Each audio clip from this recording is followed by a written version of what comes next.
Kakalabas ko lang mula sa meeting held at Frago Corporation. Nakasabay ko rin palabas sa pasilyo sina JC at Sean. We caught apart at the outside of Frago Corporation. Tumawid lang ako sa kabilang kalsada ko sa Forenza Hotel. Pagpasok ko pa lang sa entrance na mataan ko na si Marco sa reception ng hotel. Nakatalikod siya habang nakikipag-usap sa receptionist lady. Para bang kinikilig pa sa kanyang babae. Lumapit ako sa kinaroroonan niya. Di niya malang ako napansin. He is too busy to notice me. Tinapik ko ang balikat niya. Gulat siyang napalingon sa akin. Honey? Nakangiti kong tawag sa kanya. Sinilyapan ko ang babaeng receptionist. Dismaya itong ngumiti. Inawakan ko sa braso si Marco sa tinila palayo sa reception. Nakakaselos pala kapag may kausap siyang ibang babae. Parang gusto ko siyang ipagdamot. Nang nasa elevator na kami paakyat sa unit ko'y napansin niya. Hindi ko pa rin binibitaw ng braso niya.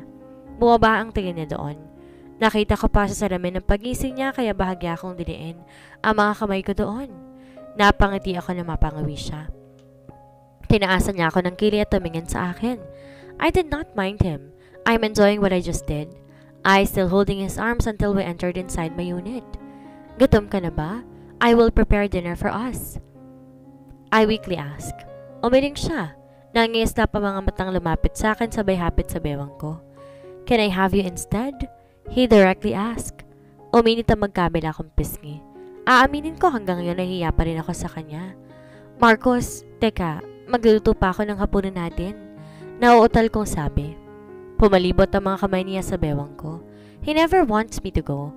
He leaned closer and whispered. Mas kailangan kita rin ako? Bulong niya. Napapikit ako nang idiin niya ang sarili sa akin, wanting me to feel his hard shaft. Nagsimula siyang halikan ako sa leg at panga, hanggang sa sinakop ang labi ko.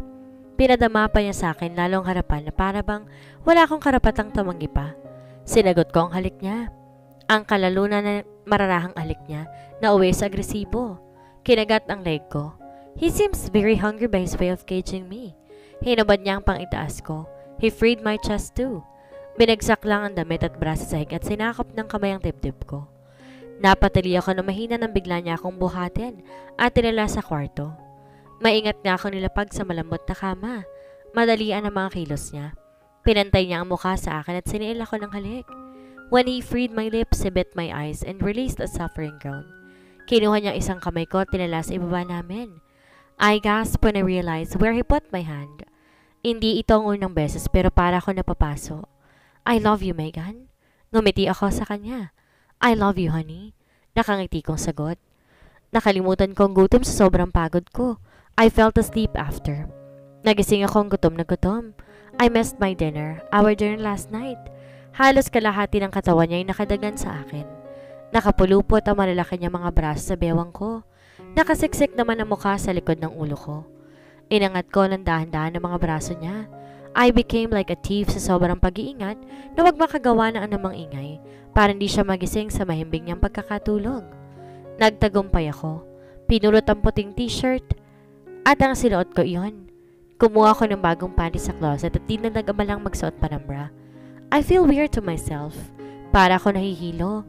Di naman ako nasusuka basta palagi lang akong gutom. Tahimik ako lumabas mula sa kwarto. Dumiretso ako sa refrigerator at nagsalin ng baso na fresh milk. Nilabas ko rin ang cheese para ipalaman sa tinapay ko at tahimik akong kumain sa may counter. Hindi na ako nagabalang umupo. Sumagi sa isip ko na late na palang regla ko. Dapat last week pa yung darating. Binaba ko sa marmol counter ang baso ng gatas. Tahimik ako nagbilang. Namimilog ang mga mata ko na mapagtanto kong I am late for almost 2 weeks. Hindi kaya buntis na naman ako ulit? I feel excited and nervous. Same what I feel 5 years ago. Ang pagkakaiba ng konti magkasama na kami ngayon ng tatay ng anak ko. I want more babies. And can't wait my babies to call him daddy. Napangiti ako. I think I need to buy pregnancy test just to make sure my assumption. Natauhan lang ako na may mga barasang pumaikot sa bewang ko. Good morning, he whispered on my ears. Siniksik pa ang mukha sa leg ko. Hinaplos niya ang puson ko. You're too hungry. I'm sorry. You missed your dinner last night. Humawak ako sa braso niya at tinaplos iyon. Gusto mo bang magkape? Aloko sa kanya. No, I'm thirsty. Mainit na yung bulong sa tenga ko. I can feel his hot breath. Sige, ikukuha kita ng tubig, I innocently said. He slowly spun me to face him. Wala pa itong damit pang itaas dahil sinuot ko iyon. Tanging boxers lang niya ang suot. Ang init ng balat niya at para ako nasusunog. Hinapit niya ako sa bewang. Napasinghap ako na madikit lalo ang katawan ko sa kanya. Hindi tubig ang kailangan ko. Nagsimula siyang paliguan ako ng halik sa mukha. Then what? I curiously asked. Inangat ko ang mga bisig at pinaikot sa leeg niya. Is he going to make love with me? Gusto ko rin yon. Huminto siya sa paghalik sa akin at pinagapang ang mga palad, papasok sa damit niyang suot ko. Nang marating ang pakay, maingat niyang inipit sa mga palad niyang dibdib ko. I gasped. Wow na uhaw ako, baby. Pinasok niyang ulo sa loob ng damit. He sucked my breast. Marcos, I moaned. Para ko na kuryente. He did not stop. Pinagsawa ang sarili doon. When he's done, hinalikan niya ako ng marain sa labi. I kissed him back. Hinaplos niyang hita ko pataas sa pagitan nito. I felt hotter every time he did that. Buwaba ang halik niya sa leg ko, panga at balikat.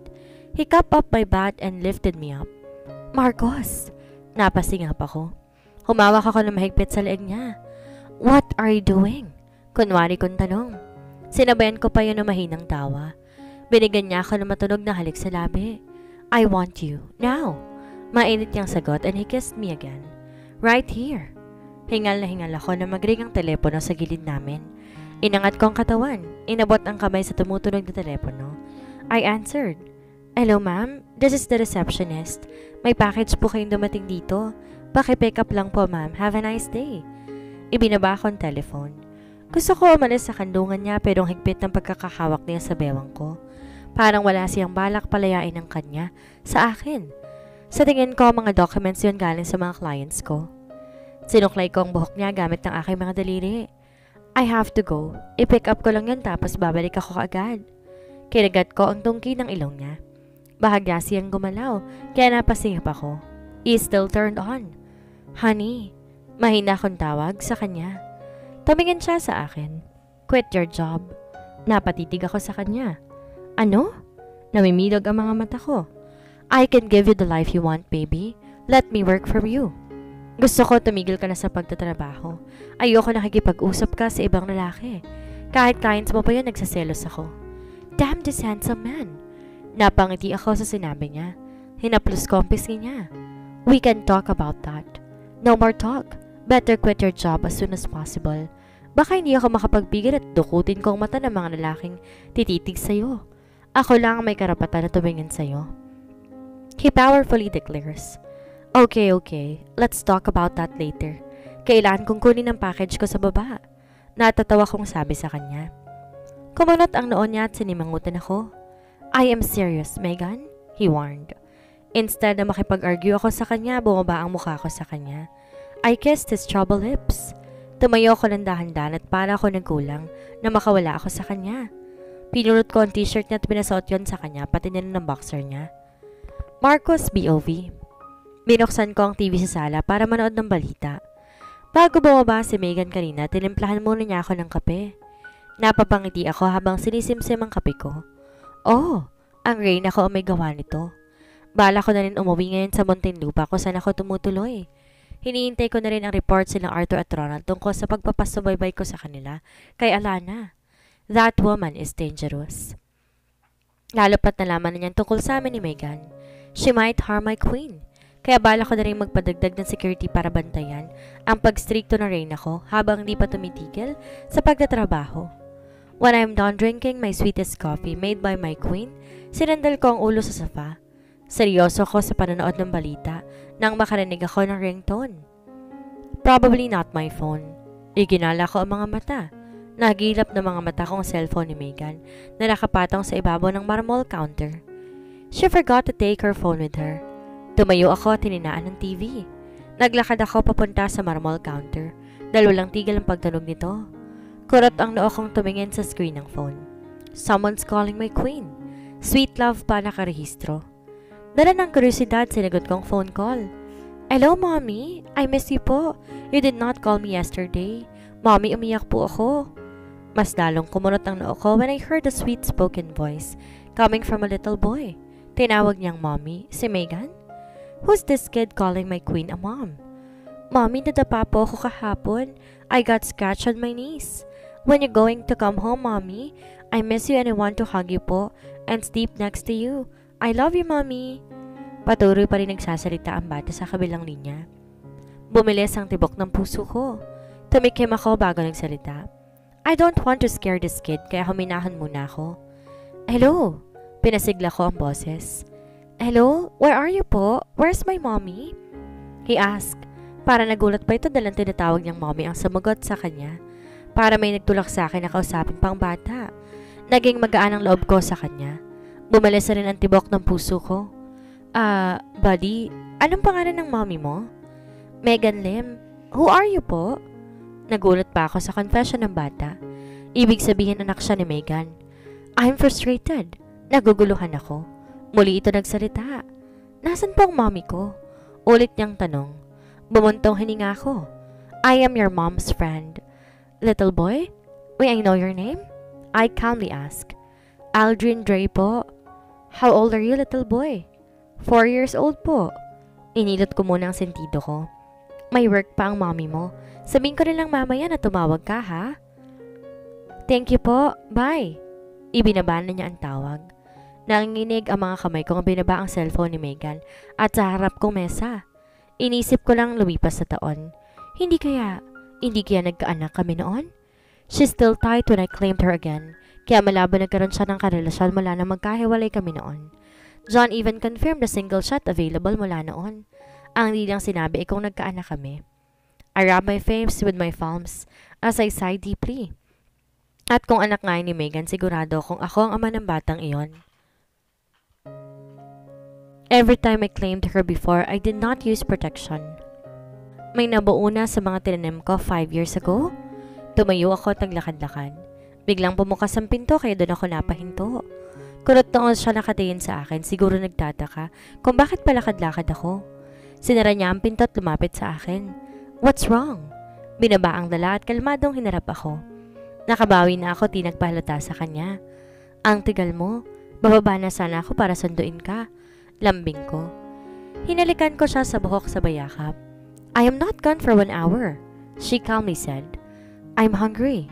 Mahina akong bulong sa kanya. Tingala niya ang mukha sa akin. Sige, gagawa ko ng breakfast natin. Gusto mo bang maligo? Kaso wala ka palang pamalit. Lumayo siya sa akin. It's okay. Uuwi na rin ako mamaya. Sagot ko sa kanya. Napatitig siya sa akin. Bakit, may trabaho ka ba? She curiously asked. I bit my lip. Yes, pero tatawagan din kita palagi. Mahina akong sagot. At sinabayan ko pa yun ng lambing. Okay. Tumalikod na nga to sa akin at pumunta na sa may kusina. Sabay kami nag-breakfast. Bago ako umalis, binilidan ko siyang sagutin ng mga tawag ko at text. Gusto ko pumunta ng Antipolo pero hindi ko ipinapaalam sa kanya. I just want to know the truth. Kasama ko sina Arthur at Ronald pero bago kami nagbiyahe, tinawagan ko muna si John. I did ask him about Aldrin. Nung una, son, aalanganin pa siya kung sasabihin sa akin. But at the end, napaamin ko na rin. I have a son with Megan. Oh shit, napakasaya ko. Ano kaya itsura ng batang yon? Kamukha ko ba siya o kamukha ng mommy niya? It's not a matter for me kung saan nagmanang mahalaga. Makita ko siya. Boss, kalma. Tatanda ka niyan lalo. Pabirong baling sa akin ni Arthur. Ronald laughed too. Binanggit ko na kasi sa kanila ang tungkol kay Aldrin. They're both happy for me. Dahil alam nilang sobra ako nababaliw kay Megan. Sira ulo? Singhal ko sa kanya. Mas lalo pa nga silang umisa sa akin. Can you imagine? Nagkaanak pala kami? Nakangisi kong sabi sa dalawa. Pinagtawanan lang ulit ako ng mga gagong to. We can't, boss. Wala pa kaming natitipuhan, Ronald said. Nag-appear pa silang dalawa. Tinignan niya lang ako kapag ma-involve. Baka mas malala pa kayo sa akin pag na-inlove kayo. Nakangisi kong sabi sa kanila. I massaged my chin and smiled. Mas lumakas pa ang tawanan nila. Napapailing lang ako dito sa mga bata ko. Kamusta na ang pinapagawa ko sa inyo? Lagot kayo sa akin kung puro kalokohan ang inaatupag ninyo. Singhal ko. Ronald cleared his throat. Hindi pa confirm kung kasabot sila Lainey at Uncle Benji mo. We're still working on it. Dugtong pa ni Arthur. Pinaghihinalaan ko sa Uncle Benji at Lainey na kasabwat ni Alana at may kinalaman din sa pagkakasunod ng palasyo ko sa Spain. Basta, mag-iingat kayo sa mga kilos niyo at saka Arthur, magdagdag ka ng tauhan. Ipasundan mo rin si Megan ng pasikreto. Natatakot ako para sa kanya lalo pat alam na ni Alana ang tungkol sa amin. Bilin ko sa dalawa. Copy, boss, they said. Teka, saan kaya nagmanang anak ko? Nakangiti kong tanong sa dalawa. Binalingan ako ni Ronald. Boss, like what we said, kalma. Let's see after. He barked a laughter. I glared at him. Tarantado. Ngumawi sa akin si Arthur. Too much excited. Sa bagay, binakura na nga ang nanay. Nag-appear silang muli. Para bang inaasar nila ako sa excitement ko? Mga gago. Inirapan ko sila. Sa huli, natatawa na lang kami sa loob ng sasakyan. Di nagtagal narating namin ang Hacienda Lim. Nahirapan pa kaming pumasok sa main gate dahil may security. Pinakiusap ko sa kanila si John sa phone para i-confirm na kilala ko na may-ari ng hacienda. Ipinarada ni Nold ang sasakyan namin sa harap ng mansyon. Pagkababa ko pa lang sinalubong na kami na isang may kaidarang lalaki. Sa tingin ko ay tauhan to ng hacienda. Magandang umaga ho. Magandang umaga ho, sir. Sino pong kailangan ninyo? Balik tanong niya sa akin. Gusto ko hong bisitahin si Sir Ibarra Lim. Pakisabi po na Andre Maxwell ang pangalan ko. Nakangiti kong sabi sa kanya. Sige po sir, tatawagan ko po siya sa loob. Salamat po. Pumihit ng matanda para pumasok sa loob. Tumikim si Arthur sa likod ko. Boss, para nakakakaba naman ang tatay ni Ma'am Megan. Ngumawi pa ito. Tumingin pa lang yun para ng mga ngatay ng tao. Gusto ko sanang bisitahin si Ibarra Lim. Pakisabi po Andre Maxwell ang pangalan ko. Sige po sir, tatawagin ko siya sa loob. Salamat po. Tumikim si Arthur sa likod ko. Boss, para nakakakaba naman ang tatay ni Ma'am Megan. Ngumawi pa ito. Tumingin pa lang yon na para ng mga ngatay ng tao. Sang-ayon din si Ronald. Binalingan ko sila. Tatlo nga tayo eh, nakakatakot pa kayo? Hirit ko sabay ngisi sa kanila. Yes, Megan's dad is a bit scary. I'm not here to create a trouble. I'm here to see my son and to apologize for coming late. Lumabas ang matanda kanina at lumapit sa amin. Alanganin pa itong sinuri kami ng tingin isa-isa. Mawalang galang na ho mga binata.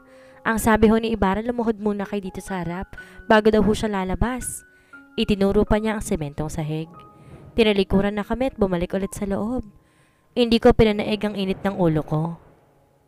Binalingan ko ang dalawa. Luluhod daw tayo, sabi ko sa kanila. Ngumawi si Arthur. Ang hirap talaga na magiging father-in-law mo, boss. Lumuhod na lang kayong kasama ko. I did kneel at the front of their house. Lumuhod din sina Arthur at Ronald. I'm lucky to have these two sidekick men. Di nila ako iniwan sa ere.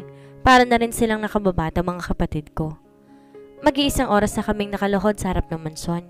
Pero kahit alino ng papa ni Megan, hindi namin nakita. May dumating na puting sasakyan sa tapat. Buwaba ang isang dalaga na nakasuot pa ito ng college uniform. Nagtataka siyang tumingin sa amin. Siguro natatanong sa sarili kung bakit may nakaluhod sa harapan ng mansyon. Member kaya ito ng pamilya Lim? Walang kapatid si Megan na babae, alam ko yun. Baka pinsan lang niya ito kamag-anak. Sinilyapan na kami na isang beses bago tuloy ang pumasok sa loob. Paglingon ko sa gawin ni Arthur malalagkit ng titig na sinusunod ang tingin ng dalagang kapapasok lamang sa loob. Bahagya pa nakawang ang labi. Tumikim ako ng malakas at gumisi sa kanya. Hoy Arthur, dumikit na yata ang mata mo sa young lady na yun ha. I teased him. Tumawa rin si Ronald. Boss, kung alam ko lang na may anghel pala dito sa Hacienda Lim, di sana noon pa kita niyayang pumunta dito? He stated with an evil smile playing in his lips. Ronald barked a laughter. Mad love, he unconsciously said. Umiling si Arthur. No, this is called love at first sight, Ronald, he happily said. I shook my head and laughed. I rubbed my face with my palms as I knelt properly.